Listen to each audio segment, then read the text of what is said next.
When we go into a customer site as Guidewire consultants, we want to be liked and we want to be nice, but that's not really our priority. When we're in our sales cycle and explaining how we work, what we say to customers is we're going to be honest with you during the project. If we see you hurting yourself, we're going to tell you. And that doesn't mean that we've all of a sudden become the gods of the project and we're running it, because we're actually not in charge.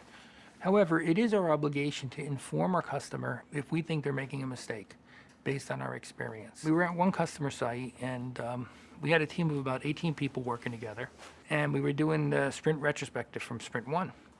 And we went around the table and we get to the end and someone raised their hand and that person says, well, it wasn't as good for me as for everybody else. I really felt it was extremely hectic. We were constantly under pressure. And I need the team to stop for 5 days for the next sprint so I can catch up with everything I need to do. The people at the customer site all said yes, and they're very nice, and they're very polite to each other, very nice people. I'm not quite as nice. Alex Natiff actually stood up and said, you really want to stop the project for 4 days and stop the entire team's progress. I said, are you saying to me that we're going to now take 25% of our productivity and turn it off for the next sprint? Someone looked at me and said, yeah. And I said, no, that's not agile. I said, we got to figure out what we're going to do, because if we're going to do that, then let's add 4 more sprints to the project, because we just lengthened the project.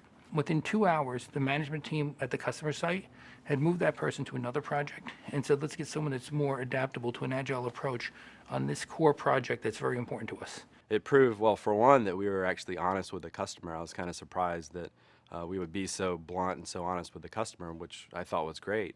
And it was also great because the customer was taking this new approach seriously. Because if you keep them all synced, the consulting costs will go up. Yeah. We have to be flexible, because in a lot of cases, the customer's teaching us something, and we just frankly are learning something new. So you always have to caution that when you say something and you know how it's going to turn out, you don't know 100%. You know based on your experience, you can share that, and you can also be open to say, let me learn something new. Customers will often ask us, why have you not had failure? We always talk to them about honesty. We are focused on their success for their project, and if we see issues, we're going to be very open and honest with them.